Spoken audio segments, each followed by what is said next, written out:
5월은 가정의 달이라 그랬습니다. 하나님께서 가장 중요하게 여기는 두 기간이 있다면 첫 번째는 가정이고 두 번째는 교회입니다.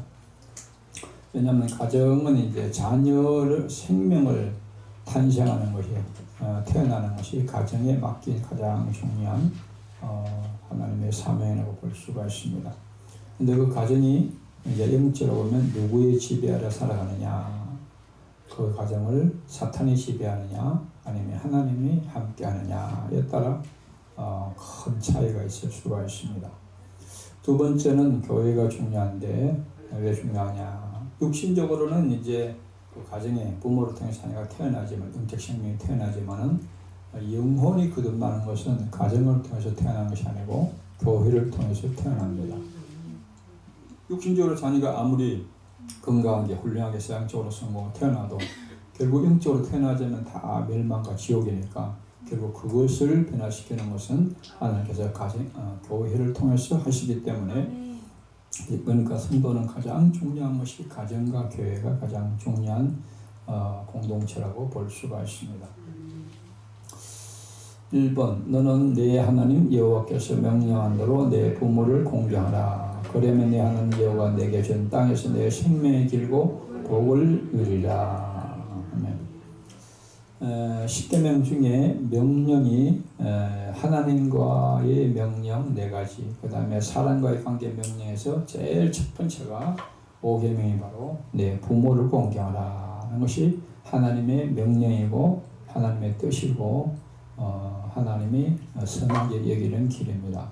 그리할 때 하나님께서 생명이 길고 건강도 축복해 주시고 또 복을 주시겠다는 놀라운 약속이 주어져 있습니다. 2번에 보면 그의 부모를 경홀히 여기는 자는 저주를 받을 것이라 할 것이요 모든 백성은 아멘할지니라. 아멘. 그러니까 우리가 가정을 생각할 때 우리 가정, 우리가 살고 있는 생활하는 이 집, 아파트라든지 뭐 주택이라든지 이런 것이 그게 얼마나 넓으냐, 평수가 얼마나 넓으냐. 아랍에미리 같은 데는 워낙 돈이 많으니까 보니까 비행기도 전부 다 금으로 도금을 해놓고 집도 다 화장실 변기도 다 금으로 도금해놓고 그런다고 가정이 행복해지는 것이 아닙니다. 그건 껍데기에 불과한 거예요. 그 가정에 사는 사람들이 어떤 사람이냐가 가정의 핵심입니다. 마약하고 도둑질하고 악한 인간들이 아무리 돈을 많이 가진 집에 쌓아놓고 조화롭게 평수가 몇백평, 몇백 평 돼도 그게 가정이 좋은 가정이 아니잖아요. 그 가정에 사는 사람이 어떤 사람이냐, 이것이 그 가정의 핵심입니다. 사람. 그래서 한 사람 한 사람, 부모나 자녀, 그 가정을 이루고 있는 그 가정의 사람이 어떤 사람이냐가 중요한데, 그래서 가정에 어떤 영적 분위기가 있느냐, 부모를 경홀히 여긴 자는 저주를 받을 것이라 할 것이요. 이게 부모를 업신여기고 가볍게 생각하고 무시하고 함부로 부모에게 말을 하거나 가볍게 생각하는 자는 이거는 하나님께서 절대로 복을 안 준다는 겁니다. 저주를 받을 것이야. 복의 반대말인 아무리 내가 사업을 열심히 하고 돈을 많이 번다고 하더라도 하나님이 저주하면 다 그게 비참하게 되는 겁니다. 그래서 부모를 잘 공경하는 것이 그게 복을 받는 가장 기본적인 하나님 앞에서 기본적인 자세라는 겁니다. 3번 그 부모를 공경할 것이 없다 하여 너희의 전통으로 하나님의 말씀을 폐하는도다. 사람의 계명으로 교훈을 삼아 가르치니 나를 헛되이 경배한도다 하였느니라 하시고. 아멘. 우리가 잠깐 착각할 수가 있는데 내가 하나님만 잘 섬기면 부모를 좀 잘 안 섬겨도 된다. 이렇게 이제 착각하는 사람이 있었습니다. 그래서 그게 이제 유대인들의 사회에서 내려왔던 전통인데, 그러면 하나님께서 그 사람의 믿음이 좋다고 받아주느냐? 하나님은 그런 사람 하나도 안 받겠다는 거예요. 다 하나님을 예배하고 경배하고 다 헛된 것이다. 왜냐하면 부모 공경을 명령한 것이 하나님인데, 그게 하나님 뜻인데 부모를 공경하지 않고 하나님만 잘 섬긴다. 그러면 그것이 올바른 신앙이 아니라는 거예요. 하나님 볼 때 전혀 인정하지 않는 신앙이라는 거예요. 그러니까 부모 공경은 가장 중요한 신앙생활에서 인간관계에서 우리가 늘 기준으로 삼아야 할 가장 중요한 것이다 하고 볼 수가 있습니다. 4번 그리스도께서 우리를 위하여 저주를 받음받으사 율법의 저주의 수를 성령하셨으니 기록된 바 나무에 달린 자마다 저주하는 자라 하였음이라. 아멘. 그러니까 이제 율법에서 율법이 성경에 613가지가 있는데 그걸 이제 10가지로 요약한 것이 십계명입니다. 그 십계명 중에서 5계명이 부모 공경이니까 그래서 그 율법을 어기면 율법을 어긴 벌과 저주를 받게 되는데 바로 예수님이 우리가 부모를 공경하지 않으면 받아야 할 모든 저주를 주님이 다 짊어지시고 십자가에서 우리 대신 저주를 받고 그 율법에서 여기서 받아야 할 그 모든 저주에서 우리를 속량하셨다, 구원하셨다는 예수님이 핏값을 주고 우리를 거기서 구원해냈다는 겁니다. 그래서 저주에서 예수님이 구원해 주신 것이고 그래서 최고의 선이 바로 예수님이 우리를 위해서 희생한 것이 최고의 선의 기준입니다. 5번 또 육신의 아버지가 우리를 징계하여도 공경하였거든 하모님의 모든 영의 아버지께 더욱 복종하며 살려하지 않겠느냐. 아멘. 성경을 보면 이제 아버지를 부모를 다양하게 표현하고 있습니다. 하나님도 우리가 하나님을 아버지라 그러죠. 아버지. 그러니까 참 어떤 분은 하나님이 신인데 그 신을 아버지라 부를 수 있다는 것은 엄청난 이게 특권이고 은혜다 이렇게 이야기하는 분들이 있어요. 특별히 아버지가 없거나 이런 분들은 뭡니까? 나는 아버지 육신의 아버지보다 나는 더 좋은 하나님 아버지가 내 아버지가 되어 주시옵소서. 그러면 훨씬 더 하나님의 은혜를 더 받을 수가 있다는 겁니다. 그러니까 육신의 아버지가 우리를 이제 떠오르는 나쁜 습관을 고치기 위해서 징계를 하고 매를 때리지만 그래도 뭐 부모를 공경해야 되듯이 하물며 모든 영의 아버지 하나님을 영의 아버지다. 우리 영의 아버지다 고 말하고 있습니다. 우리 영의 아버지다. 그러니까 육신의 아버지를 통해서 하나님 아버지를 섬기는 잘 믿고 섬기는 훈련과 연습을 하는 겁니다. 그래서 요한일서에 보면 보이는 사람을 사랑하지 못하면 보이지 않는 하나님을 어떻게 사랑하겠느냐 그렇게 말하죠. 보이는 것이 훨씬 쉽다는 거예요. 그러니까 보이는 부모를 잘 공경하면서 훈련을 통해야 그걸 부모를 잘 섬기는 사람이 더 하나님도 잘 섬길 수가 있다는 겁니다. 그 다음에 6번에 보면 믿음 안에서 참 아들 된 디모데에게 편지하노니 하나님 아버지와 그리스도 예수 우리 주께로부터 은혜와 긍휼과 평강이 내게 있을지어다. 아멘. 바울은 또 우리에게 부모를 이야기하고 있는데 영적 지도자들을 바로 부모라고 믿음의 부모라고 바울은 말하고 있습니다. 바울은 결혼도 안 했고 육신의 자유가 없었는데 디모데를 내 아들이다 이렇게 말하잖아요. 아들이다. 뭐 디도라든지 내 아들이다 이렇게 표현하죠. 그러니까 영적 지도자를 또 성경은 믿음의 부모라고 말하고 있습니다. 이제 부모가 크게 보면 세 종류죠. 영의 아버지 하나님이 계시고 또 나를 낳아서 길러준 부모 육신의 부모가 있고 또 믿음의 부모가 있고 성경은 세 종류의 크게 이스라엘 보면 왕도 뭡니까? 엘리사를 보고 아버지요 그렇게 말합니다. 아버지요 왕도. 그러니까 그것이 믿음으로 이제 보는 그런 관점입니다. 7번 자기 집에서 효를 행하여 부모에게 보답하기를 배우게 하라. 이것이 하나님께서 받으실 만한 것이니라. 아멘. 이제 효도 교육은 가정에서 지켜야 되는, 가정에서 훈련해야 되는, 가정에서 가르치고 배워야 한다는 겁니다. 그런데 그것은 가장 큰 효과는 뭐냐면 예를 들어서 가정에 지금은 뭐 핵가정이 되어가지만은 옛날에는 보통 할아버지 또 부모님 자녀 이렇게 3대가 살았잖아요. 그러니까 부모가 그 할아버지 할머니를 잘 섬기는 걸 보면 그대로 따라하게 됩니다. 자녀들은. 예. 그러니까 모범을 보여주는 것이 제일 효과적이에요. 모범을 주는 거. 그래서 같이 입에서 효도를 행하면서 부모의 은혜에 보답하는 것을 배우고 가르쳐야 한다는 거예요. 이것이 하나님 앞에 받으실 만한 것이다. 하나님 그걸 귀하게 여긴다는 거예요. 그래서 세상적으로 인간으로서 가장 훌륭한 인성을 이야기할 때는 부모와의 관계를 보면 알 수가 있습니다. 부모를 잘 섬기면 그 사람의 인성은 훌륭한 거예요. 근데 부모한테 불효한다. 세상적으로 아무리 똑똑하고 뭐 처벌이 되고 대통령이 되고 박사가 돼도 그는 인간이 안 되는 거예요. 인간의 기본이 안 되는 겁니다. 기본. 가장 기본이 부모에 대한 관계예요. 8번 하나님이 그에게 일러주신 곳이 이런지라 이에 아브라함이 그곳에 제단을 쌓고 나무를 버려놓고 그의 아들 이삭을 결박하여 제단 나무 아래 위에 놓고 손을 내밀어 칼을 잡고 그 아들을 잡으려 하니. 하나님께서 이제 아브라함의 마지막 믿음의 시험을 하는데 창세기 22장에 보면 네 아들을 칼로 토막을 내가지고 불태워가지고 하나님께 바쳐라. 이게 이제 구약에서 번제 제사거든요. 제사가 레위기에 보면 5가지 종류가 있는데 번제는 전부 다 각을 떼갖고 목을 자르고 팔을 자르고 다리를 자르고 토막을 내가지고 그걸 뭡니까 다 태워서 하나님께 예배드리는 것이 번제입니다. 그런데 아브라함이 100세가 나올 때 하나님께서 특별하게 놀라운 기적으로 아들을 주신 것이 이삭인데 그 이삭이 지금 한 17살 정도 됐을 때입니다. 17살. 그래서 이제 그런데 하나님께서 그 이삭을 제물로 바쳐라. 번제를 드리라.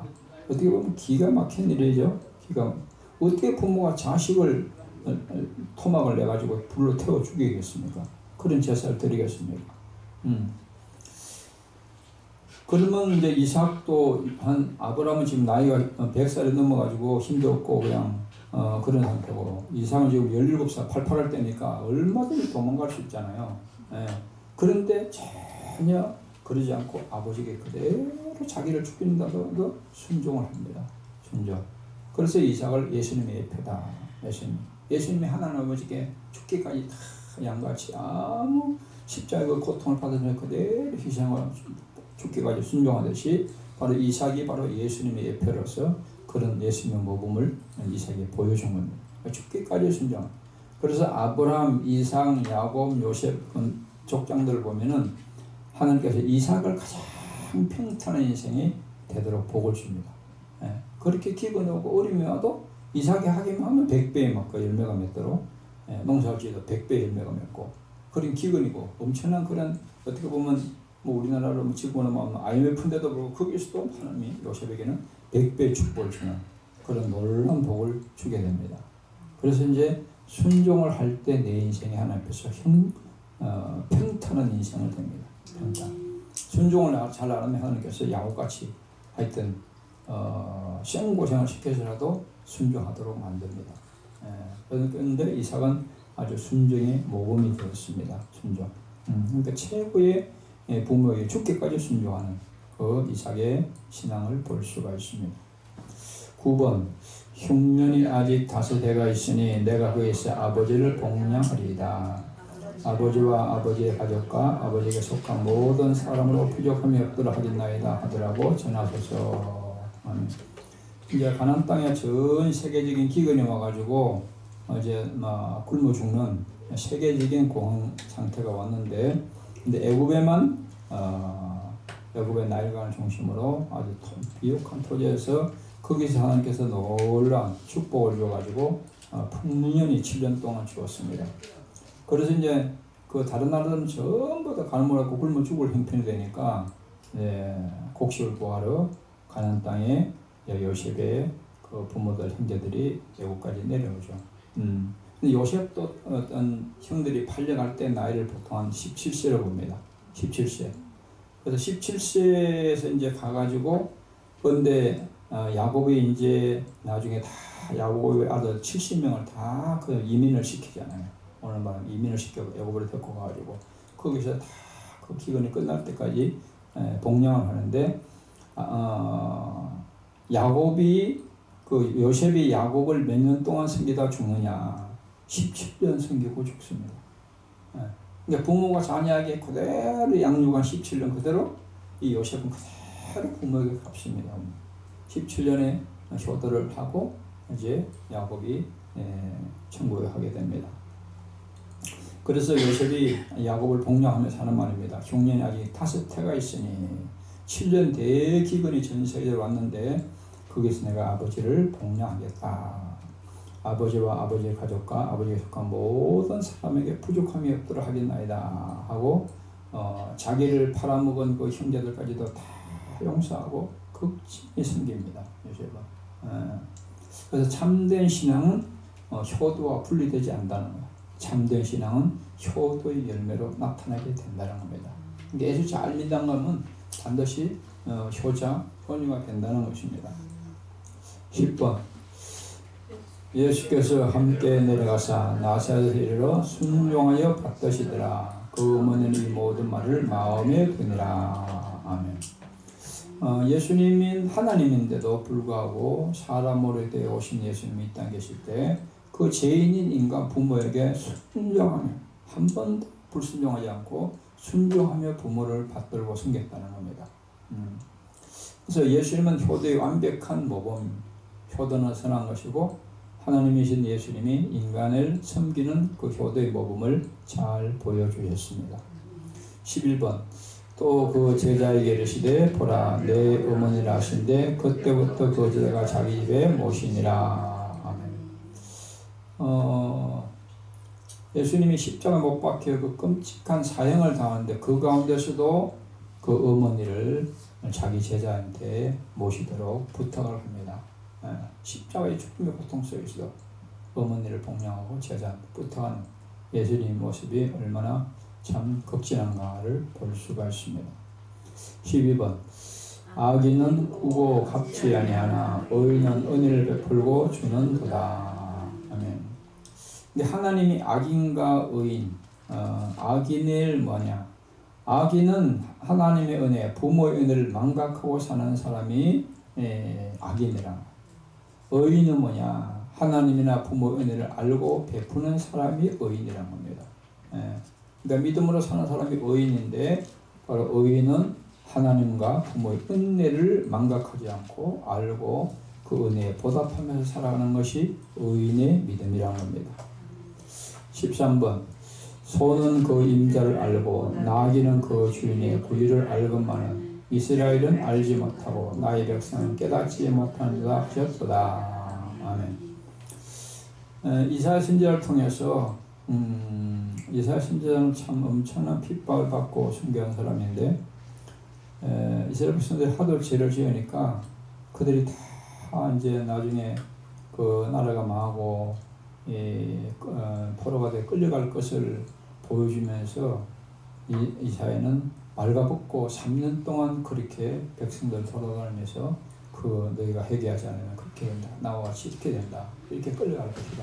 3년 동안 그렇게 벌거벗고 다니면서 복음을 전했던 하늘 말씀을 전했던 사람. 그리고 마지막 죽을 때는 톱으로 잘라고 죽었어요.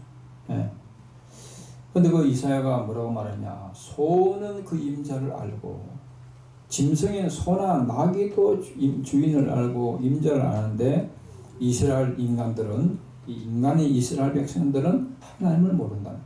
하나님을 모르고 깨닫지 못한다. 그러니까 하나님의 은혜와 부모의 은혜를 망각하는 것은 악한 것이고 그는 어떻게 보면 짐승보다 못하다는 거예요. 동물도 주인의 은혜를 아는데 사람들이 왜 개를 많이 양육합니까? 개를? 개는 그냥 주인 그러면 꼬박 죽잖아요. 꼬리 흔들면서 갔다 오면. 그 동물도 주인을 아는데 인간이 그런 은혜를 모르면 그건 인간으로서의 동물 수준이야. 동물 수준. 짐승밖에 못한 수준이라는 겁니다. 14번 이들은 이스라엘의 12지파라. 이와 같이 그들의 아버지가 그들에게 말하고 그들에게 축복하였으니 곧 그들 각 사람의 분량대로 축복하였더라. 아멘. 그래서 야곱이 죽을 때 이스라엘은 이제 야곱이 변화된 이름이죠. 그래서 야곱의 12아들이 한 지파가 돼서 12지파가 되었는데 그들의 아버지 야곱이 죽기 전에 이제 유언을 하고 자녀들 12명을 축복하는데 그들에게 말하고 그들에게 축복하였으니 각 사람의 분량대로 축복하였더라. 부모는 자녀에게 크게 축복하기를 원하지만은 결국은 뭡니까? 그 사람의 믿음의 분량만큼 복을 받게 된다는 겁니다. 자기 믿음이 크면은 그 부모가 크게 축복을 빌어주면 그게 다 그 축복이 되지만 자기 믿음이 그렇게 적으면 부모가 아무리 축복해도 그건 다 흘러 넘치는. 그래서 부모에게 자녀를 축복할 수 있는 축복권을 주셨는데 부모가 마음껏 축복할 수 있는 그런 마음을 가질 수 있도록 효도가 필요하다는 15번 스스로 속이지 말라. 하나님은 업신여김을 받지 아니하시나니 사람이 무엇으로 심든지 그대로 거두리라. 아멘. 효도에 대한 보상도 이 땅에서도 장수하고 복을 받지만은 또 천국에서도 상이 있다는 겁니다. 천국. 그래서 인간은 심은 대로 내가 행한 대로 그대로 받게 되는 겁니다. 부메랑의 말이 있죠. 예, 부메랑 던지면 다시 그대로 제자로 돌아오듯이 이게 심은 데의 그 원리입니다. 자연의 법칙이고 하나님의 법칙입니다. 그래서 내가 효도를 심으면 내가 또 내 자녀가 효도를 하게 되고 내가 불효를 심으면 내 자녀가 또 불효하게 된다는 거죠. 16번 내가 주의 증거들을 늘 엎조림으로 나의 명철함이 나의 모든 서성보다 나으며 주의 법도들을 지킴으로 나의 명철함이 노인보다 나으니이다. 아멘. 성경에 보면 이제 그런 예들이 많이 나오는데 하나님 말씀을 계속 읽고 소리내서 엎조리고 묵상하는 게 왜 중요하냐면은 세상의 학문을 아무리 공부한 자식을 공부를 많이 시켜서 뭐 박사가 되고 해도 세상 지식이나 학문보다는 인생에 쌓인 경험이 부모가 한 걸을 모르고 무식해도 오히려 인생에 살았던 것 경험이 훨씬 더 뛰어난 겁니다. 그러니까 부모 말을 들어야 돼요. 세상 지식보다는 왜냐하면 삶 속에서 실제로 체험하고 겪었던 것이 훨씬 더 그게 더 위대한 거예요. 그래서 지식보다는 바로 경험이 실제적인 인생을 살면서 인생이 내 지식대로 되는 게 아니야. 내가 알는 대로 내 인생이 되는 게 아니잖아.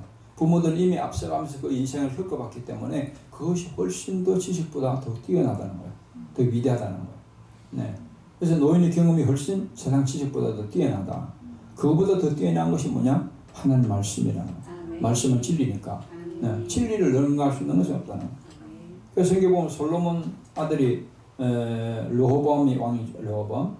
이스라엘 초대 왕이 첫 번째 왕이 사울 왕이고 두 번째 왕이 다윗이고 세 번째 왕이 솔로몬이고 솔로몬의 아들들 와가지고 나라가 두 쪽이 남북으로 나뉘어지잖아요. 우리나라 같이 남북으로 나눠지는데 솔로몬의 아들이 르호보암인데 르호보암이 뭡니까? 신하들에게 질문해서 이게 어떻게 정치하겠느냐 하는데 노인들의 조언을 묵살해버리고 젊은이들의 말을 들어가지고 그 백성들을 괴롭히니까 그 백성들이 다 민심이 떠나버리고 나라가 두 쪽이 나는 그런 비참한 나라로 바뀌어져 버립니다. 그러니까 젊은이들은 뭐 똑똑한 것 같지만은 노인의 경험을 이길 수가 없다는 거예요. 그게 훨씬 더 중요하다는 거예요. 예. 그 다음에 베드로가 갈릴리 바다에서 평생가양 뼈가 거기서 어부로서 고기 잡는 경험을 했는데 밤새도록 그날은 밤새도록 한 마리도 못 잡고 실패하잖아요. 근데 예수님의 말씀을 듣고 나서 예수님의 말씀에 의지해서 하니까 엄청난 기적이 나타나잖아요. 그러니까 인생의 경험보다도 내가 잘하고 있는 어떤 전문가 경험보다도 훨씬 뛰어난 것이 말씀이라고. 예. 말씀은 하나님의 지혜와 축복과 능력이 역사하기 때문에 이 세상과 어떤 것도 그걸 뛰어넘을 수 있는 게 없다는 거예요.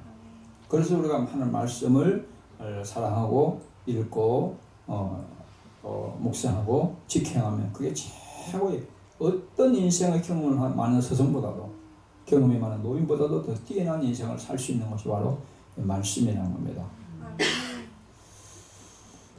그래서 우리가 계속 이제 말씀 통독을 많이 강조하고 있는데 그 놀라운 비결이 다 그 안에 들어 있습니다. 주여